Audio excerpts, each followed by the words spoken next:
Hola, muy buenas tardes, buenas noches. Estamos dando inicio a esta nueva transmisión, esta nueva conversación en vivo que hacemos a través de las cuentas en X de cotejo.info y el Observatorio Venezolano de Fake News, ambos proyectos de media análisis.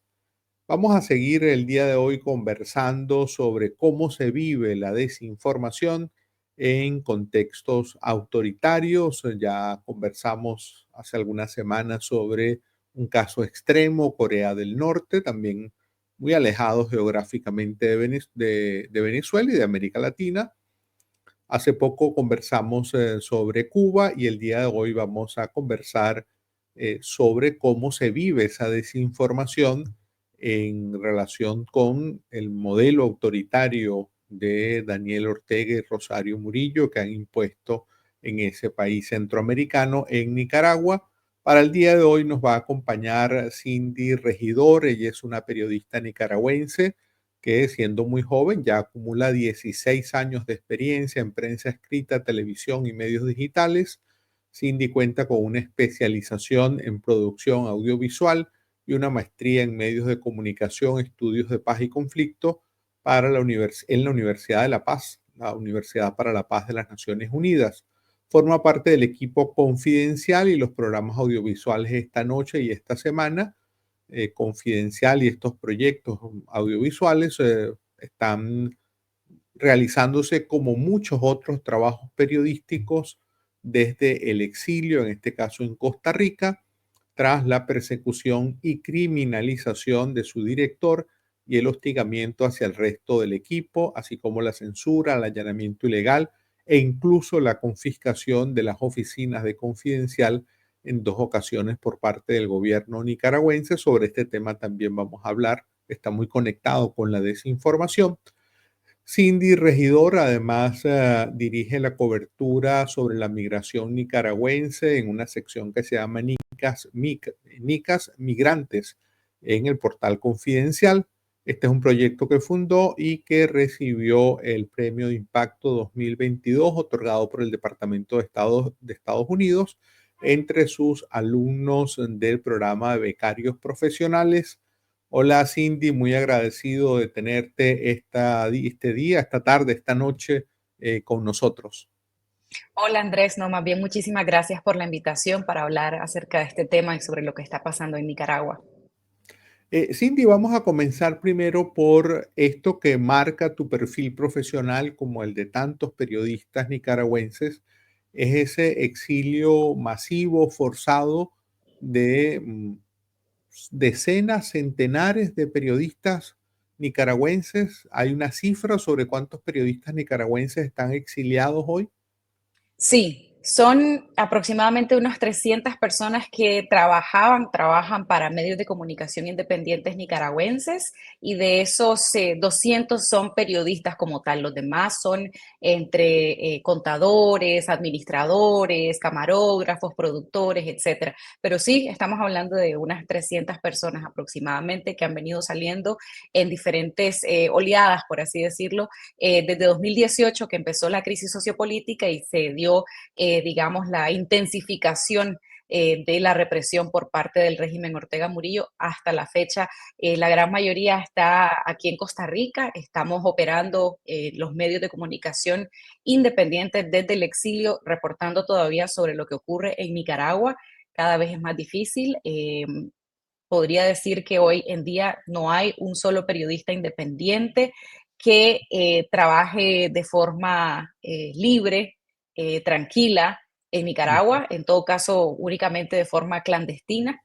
Y de ahí lo que existe nada más en Nicaragua son los medios que están en total control y que pertenecen a la familia presidencial o bien que están completamente sometidos, coaccionados para no tratar, no abordar ningún tema que les sea incómodo y que se contraponga, que cuestione de alguna manera el discurso oficial acerca de la realidad en el país. Cindy, en el caso de ustedes, de Confidencial, un medio dirigido por Carlos Fernando Chamorro, un reconocido, muy laureado periodista nicaragüense. En el caso de ustedes, en el Confidencial, ¿en qué año se tuvo forzosamente que establecer esa redacción en el exilio? Bueno, la primera vez que salió parte del equipo fue a finales de 2018, que fue cuando, una vez que se impuso un estado de excepción en el país, un estado policial, en donde no se permitió ningún tipo de manifestación, eso el régimen lo hizo para parar las manifestaciones masivas que estaban ocurriendo a partir de abril de 2018 hasta como septiembre más o menos. Una vez que el régimen logró, digamos, controlar eso, que la ciudadanía dejara de expresarse en las calles, entonces se fueron en contra de los medios de comunicación. Mm, Y uno de varios medios que fueron en ese momento confiscados, censurados de la televisión abierta, fue Confidencial, también junto con 100% Noticias, otro canal muy importante.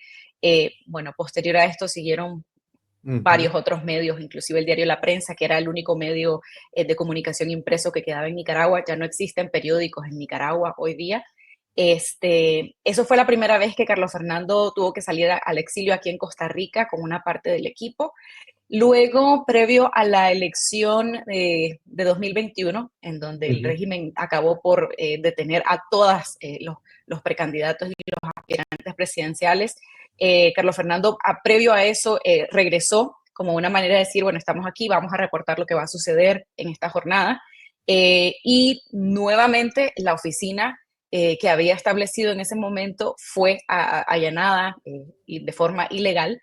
Le dieron persecución, inventaron unos cargos falsos en su contra y tuvo que volver a salir con el equipo. Y bueno, ahora pues está el equipo de Confidencial establecido acá de manera indefinida, pero como te decía, intentando de todas las formas posibles mantener el ojo puesto y la cobertura nuestra sobre lo que ocurre en Nicaragua. Todavía tenemos nuestras fuentes y hacemos todo lo posible para darles las garantías y la protección. Sí, debo serte también honesta, es cada vez más difícil porque la ujú. represión solamente allí ha escalado y ha escalado.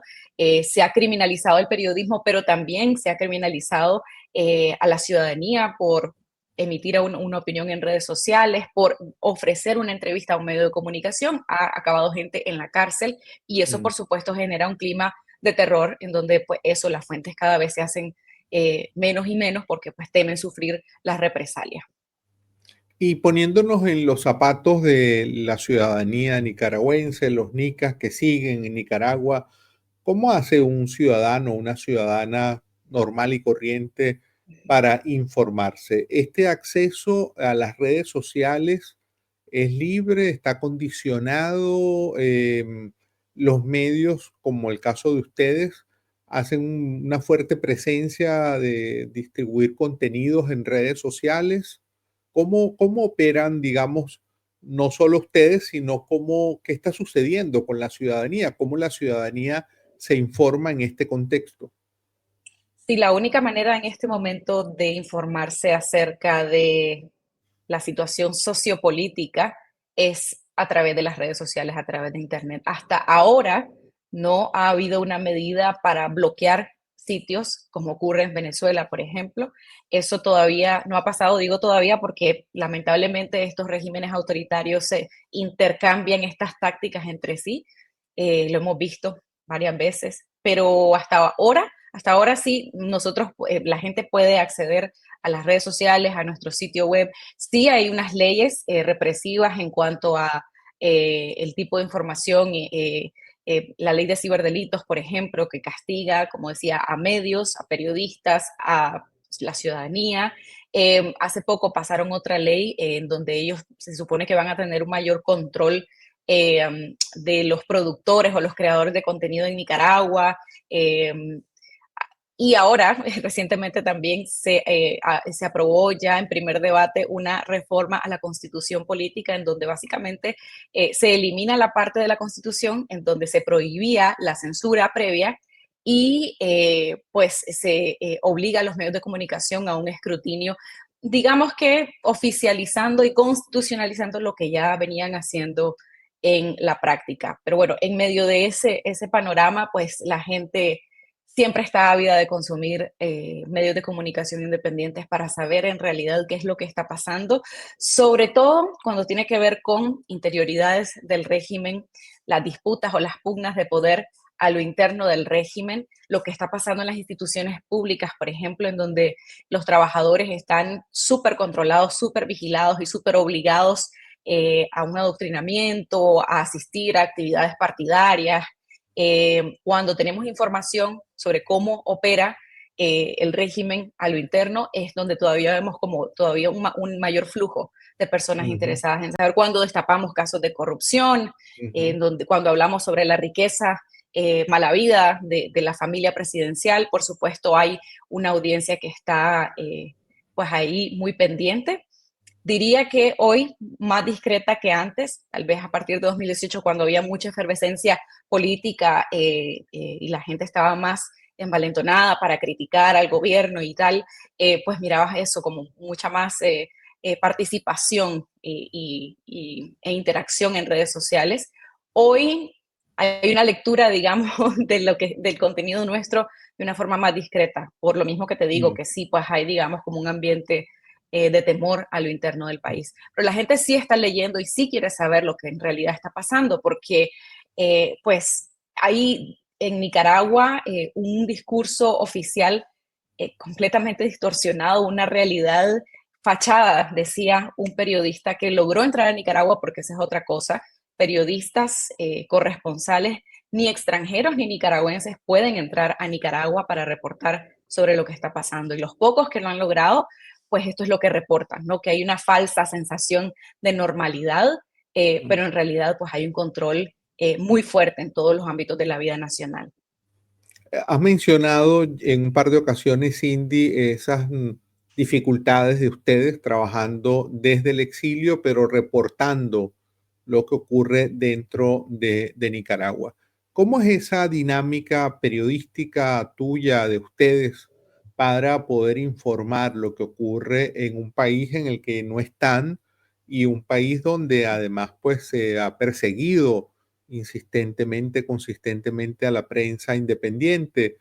¿Cómo hacen para acceder a las fuentes de información para que les brinden eh, unas miradas de primera mano? Y con esto, la ciudadanía comparte con ustedes espontáneamente videos, contenidos, les alerta sobre ciertos temas.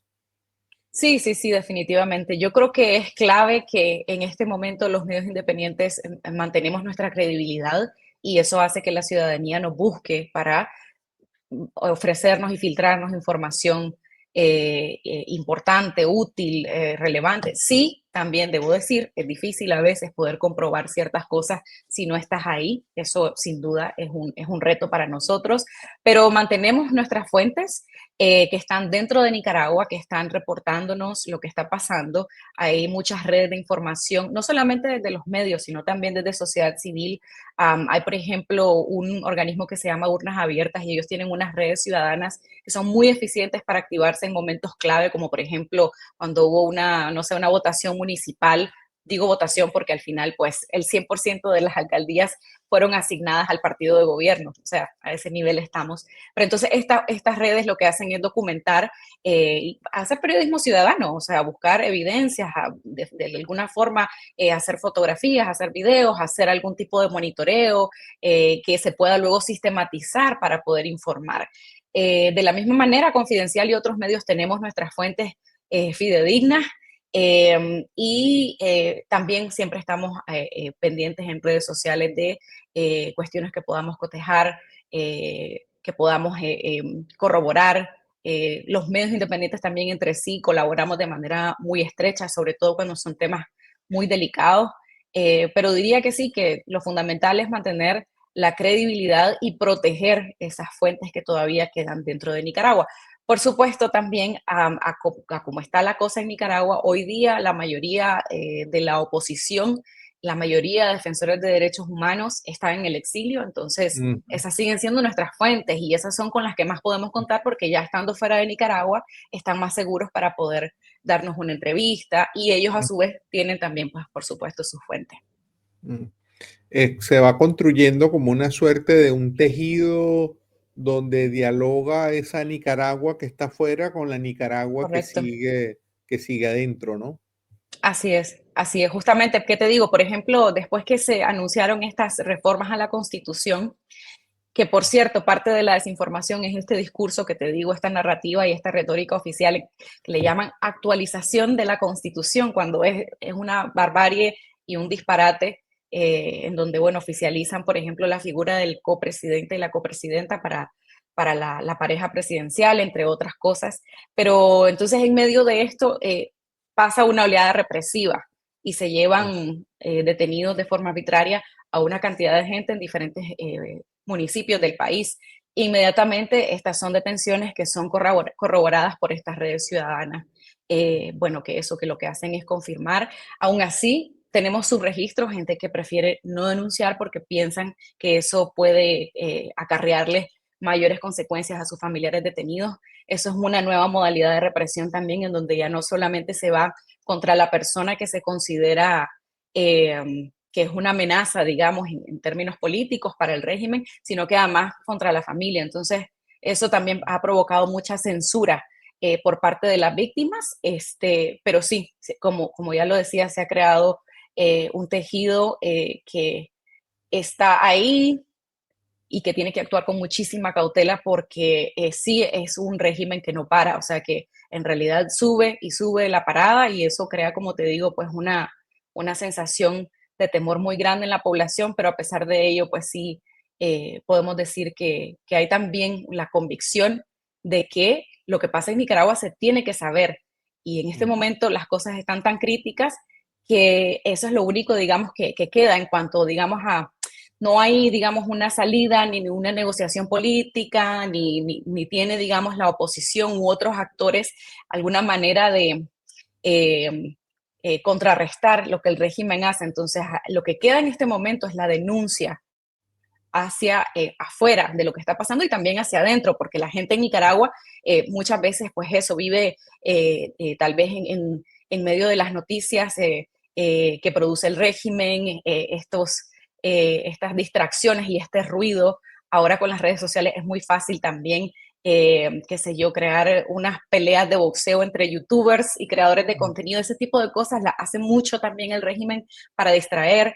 Pero entonces por eso los medios de comunicación tienen una relevancia tan grande en este contexto porque somos los que hemos quedado denunciando que esa realidad del régimen pues, es falsa. Y los medios tradicionales, bueno, ya nos decía Cindy que no hay periódicos en Nicaragua. La radio y la televisión tienen noticieros dentro de Nicaragua, los que siguen trabajando en Nicaragua tienen noticieros. ¿Qué se colocan en esos noticieros? ¿Solamente a Daniel Ortega, a Rosario Murillo? ¿O hay una tendencia, como tú lo mencionabas, a desviar el foco hacia temas más superfluos y olvidar o tratar de que la gente no esté centrada en lo efectivamente que es medular? ¿Qué se transmite en esos noticieros de la televisión y la radio dentro de Nicaragua? Lo único que está permitido es la nota roja, el suceso, un asalto, un choque y por supuesto la propaganda y las noticias de lo que hace el buen gobierno del compañero, del comandante y la compañera Rosario Murillo, eso es lo único. Ves algunas revistas matutinas en donde pues se habla eso de entretenimiento, farándula, que si llegó, que si va a llegar Chayanne mañana o que si llegó Aventura, eh, que si promocionan X o Y marca, que si la Navidad, pero nada más. Bueno, y te digo que inclusive estos comunicadores tampoco están completamente a salvo porque hace un par de semanas detuvieron a un colega en un canal pequeño y fue únicamente porque en su programa estuvo hablando sobre el costo de la vida. O sea, un tema que pareciera no ser, pareciera ser inocuo, pues, y es algo que le interesa a la gente en general, el costo de la vida. Y pues sí, las cosas están muy caras en Nicaragua, un país muy pobre, pero bueno, en el discurso oficial, por supuesto, todo es prosperidad y paz.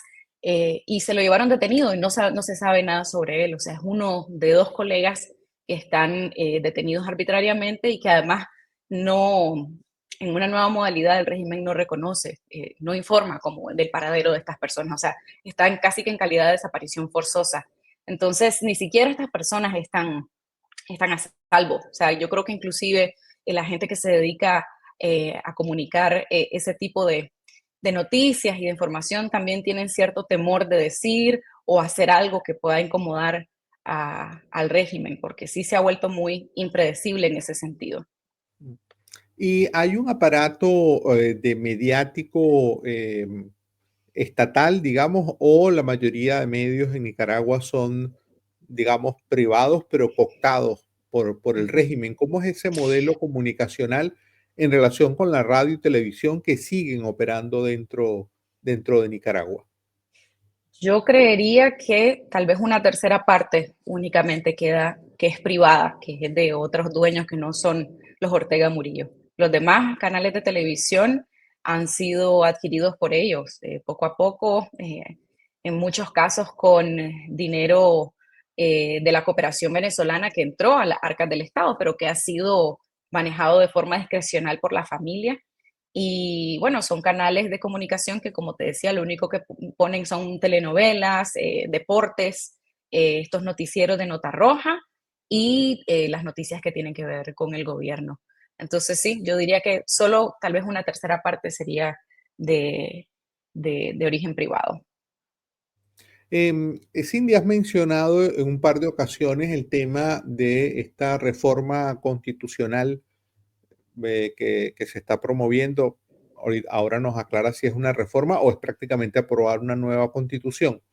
Pero hay un meollo que ha tenido, y es interesante teniéndote a ti aclarar, la propuesta que está, digamos, en el centro de esta reforma o nueva constitución es establecer una suerte de régimen autoritario dinástico en Nicaragua.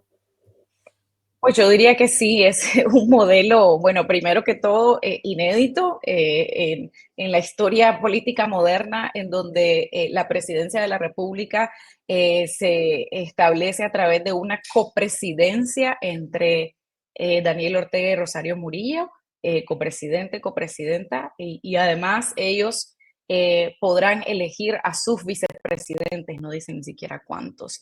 Esta reforma constitucional, Andrés, ellos la han promovido como una actualización, como ya decía, y parcial, porque si ellos la promueven como si fuese parcial, entonces su aprobación es más sencilla, es como lo están haciendo ahora. Ya pasó una primera etapa en donde fue aprobada en primer debate, no hubo debate, en 48 horas se aprobó una reforma controlada en la Asamblea Nacional, que está completamente controlada por el régimen Ortega Murillo, y es una reforma de más de 100 artículos. O sea, es una constitución, es una reforma, perdón, total. Eso lo han dicho pues abogados constitucionalistas y eso requeriría una asamblea constituyente, pero eso no está pasando, no va a pasar. Lo que se espera es que esto ya en enero, pues en segundo debate se termine de aprobar y entre en vigencia cuando ya salga publicado en la Gaceta, pero tiene, o sea, unos cambios, pero muy, muy grandes. O sea, estamos hablando de otra Nicaragua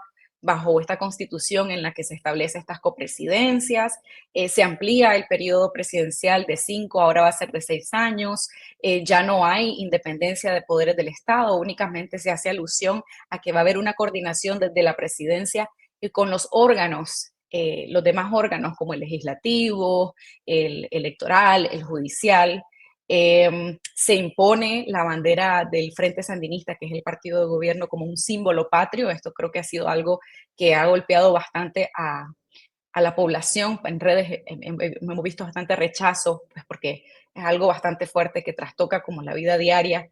Se elimina, por ejemplo, la parte de la Constitución en la que se prohibía la tortura, se eliminan algunos derechos humanos muy básicos, como te decía, este tema de la censura, de cómo operan los medios de comunicación, también se reforman.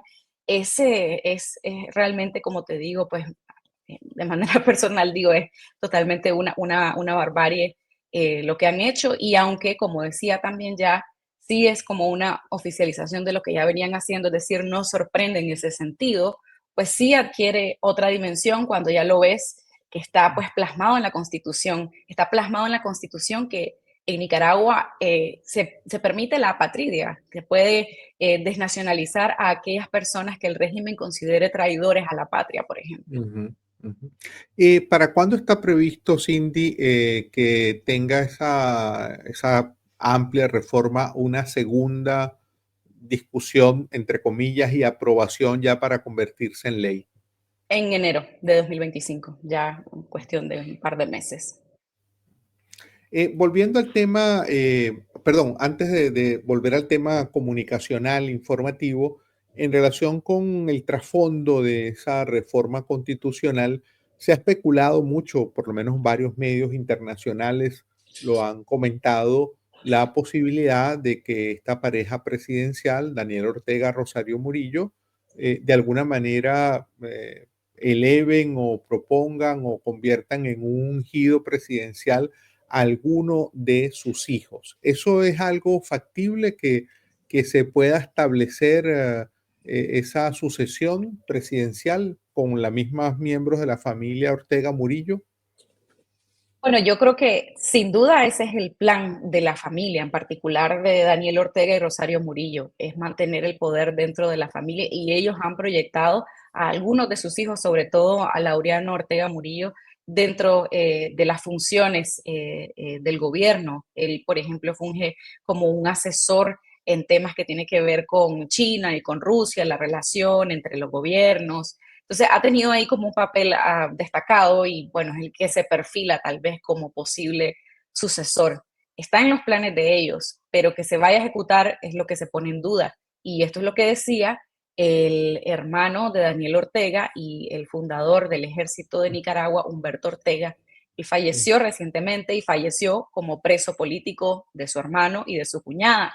Y eso terminó en su casa como preso político producto de haber ventilado esa Ujú, pugna de poder que existe o que existía dentro de la familia y la imposibilidad de que se llegara a materializar esa sucesión dinástica. Él cuestionaba que después de Daniel no había mm, un sucesor dentro de la familia, ni Rosario ni nadie. Y eso provocó un malestar al punto que él terminó como preso político y lo que vemos hoy en esa propuesta, bueno, que ya se va a hacer realidad de la reforma a la Constitución, de la copresidencia, es para algunos analistas la forma en que en este momento han solucionado, digamos, ese impasse. Y es que ya no va a haber necesidad de que entonces Daniel Ortega se haga a un lado para las próximas elecciones y ella, Rosario Murillo, pueda ser la candidata del partido. Eso, al parecer, generaba algún ruido, algunos roces y disputas a lo interno, y entonces eso lo han superado de esta manera, pues nombrando los copresidentes a ambos, y habría que ver cuál sería el siguiente paso. Pero mucho de eso es lo que especulan, pues que a lo mejor eso de que ellos puedan designar a los vicepresidentes implicaría que entonces van a poner a uno o varios de sus hijos. mm. Ya que mencionas al fallecido recientemente, Humberto Ortega, él también habló del tema de la enfermedad de su hermano, de Daniel. Ese es un tema que es una suerte de secreto a voces. Hay un total hermetismo sobre la situación de salud de Daniel Ortega.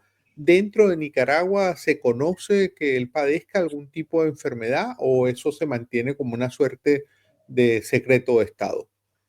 Sí, siempre ha sido únicamente especulación. Nunca ha habido una información por parte del gobierno acerca Ujú, del estado de salud de Daniel Ortega. No. Lo que se ha especulado es que él tiene algún tipo de enfermedad que está relacionada con em, con su sistema inmunológico. Alguna gente ha dicho que si se trata de lupus y que por eso tal vez él no puede salir en actividades por la mañana porque el sol le puede afectar. Estas son solamente especulaciones.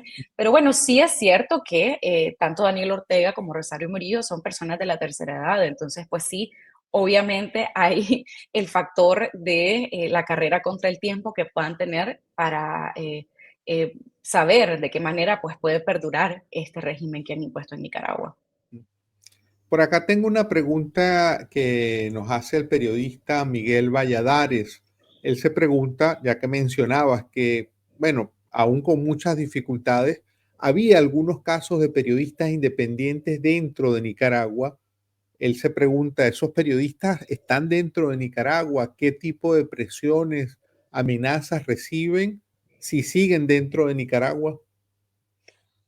El periodista que sigue dentro de Nicaragua para reportar lo que está pasando no puede ejercer de manera pública, no puede exponerse a ser visto ni por policías ni por los CPC, que los CPC son los comités del Poder Ciudadano, los consejos, perdón, del Poder Ciudadano, que son órganos partidarios del Frente Sandinista que lo que hacen es una labor de vigilancia e inteligencia en los barrios.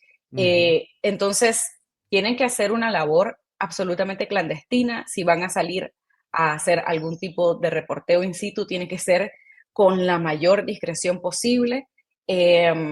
Y esa es la única forma. Y lo otro es que tienen que ser además personas que no tengan una conexión visible con los medios independientes que están en el exilio. Porque si ellos ya ven, digamos, eso, que aparece un nombre, bueno, eso es que en Nicaragua ya no existen, digamos, las únicas personas que firmamos o que damos la cara somos las personas que estamos fuera, pero ujú, personas que estén adentro que puedan firmar una nota, que puedan poner su voz o su rostro, eso es arriesgarte a que te encarcelen. Hace poco excarcelaron, pero desnacionalizaron también y desterraron a un colega que se llama Víctor Ticay, y él lo único que hizo fue transmitir por Facebook una actividad de la Iglesia Católica en Semana Santa. Entonces, ese es el nivel de riesgo que hay en Nicaragua. mm. Por acá tengo otra pregunta, el colega también periodista Osman Rojas. Con esta situación que se vive en Nicaragua, ¿hay jóvenes aún que estén interesados en estudiar o ejercer el periodismo? Qué buena pregunta. Muy pocos, y eso es algo muy difícil para nosotros, porque a ver, en Nicaragua, además de todo esto que ya les he planteado, hubo un cierre masivo de ONGs y universidades Ujú, independientes.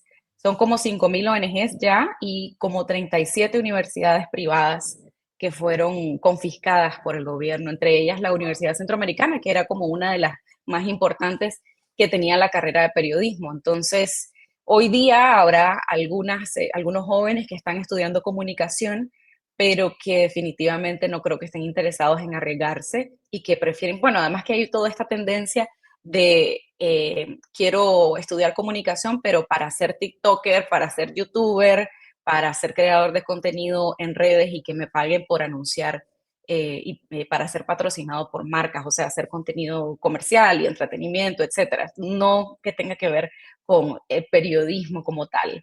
Entonces, eso ha generado pues una crisis dentro de los medios que sí, en este momento debo decir que la tenemos bien difícil en cuanto a relevo generacional, y a eso, bueno, hay que sumar también que hay un desgaste de trabajar en el exilio con las uñas, ha sido muy difícil, pues los medios de forma bastante determinada, con mucho compromiso, están todavía haciendo periodismo desde acá, de Costa Rica sobre todo, también desde Estados Unidos, España, pero pues son 6 años de crisis y no sabemos cuántos más. Entonces sí, yo creo que sí hay que decir que no es fácil, que sí hay el compromiso y que sí estamos agradecidos porque aún con todo la audiencia nos sigue consumiendo la información que producimos, pero no estamos exentos pues de una serie de retos, incluyendo esa pregunta tan importante que hacía Osman.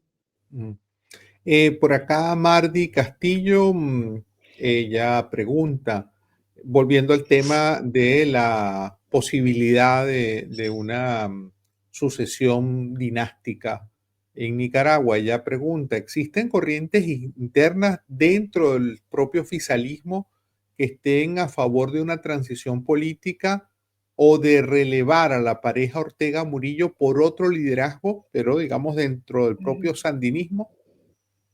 La verdad es que no lo sabemos a ciencia cierta. Sí, pues se ha filtrado eso, como que la figura de Rosario Murillo genera incomodidad y genera como, pues, digamos, escozor y anticuerpos, digamos, entre ciertos sandinistas, pero es que han habido también purgas internas dentro del régimen, de cuadros inclusive importantes, históricos, en puestos bastante altos y de confianza de la Ujú, pareja han sido purgados. mm, Entonces, pues eso te dice algo sobre esas disputas que hay a lo interno, pero no sabemos si hay algunas otras personas que siguen dentro y que están esperando tal vez el momento para demostrar ese descontento y esa oposición a lo interno del Frente Sandinista. mm. La, ella se presenta como administradora y contadora. Raquel Méndez dice, o te pregunta, mejor dicho, ¿esta persecución a los miembros de la Iglesia Católica continúa?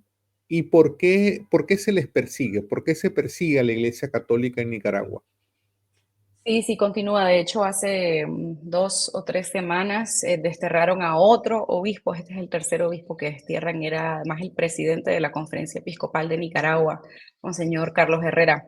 Lo desterraron a Guatemala. Ya antes de eso habían desterrado también a otro obispo muy importante, bastante, prominente, Rolando Álvarez. Él está en el Vaticano ahora, estuvo preso en varios meses. Em, y sí, esto sigue, como decía, hay prohibición de ciertas actividades, también la represión ha alcanzado a algunos miembros de la iglesia evangélica. La razón es, alguna gente habla de una persecución religiosa, la ONU de lo que habla es de una persecución política a miembros religiosos, porque tienen opiniones, cuestionamientos, porque han denunciado violaciones de derechos humanos, básicamente eso, porque de alguna u otra forma han emitido alguna opinión sobre la realidad de Nicaragua, y bueno, creo que el régimen los mira como una amenaza. Creo que en toda esta represión, que como decía es increciendo, está detrás una paranoia y un temor de que se repita, que se reedite lo que sucedió en 2018, que fue un levantamiento de casi todos los sectores de la sociedad que estaban demandando un cambio. Cindy, por acá tenemos una pregunta y ya con esta pregunta vamos a ir cerrando la conversación. Eddie Pérez se pregunta, ¿qué le sucede a los presos políticos? ¿Hay informes que documenten las torturas, los malos tratos?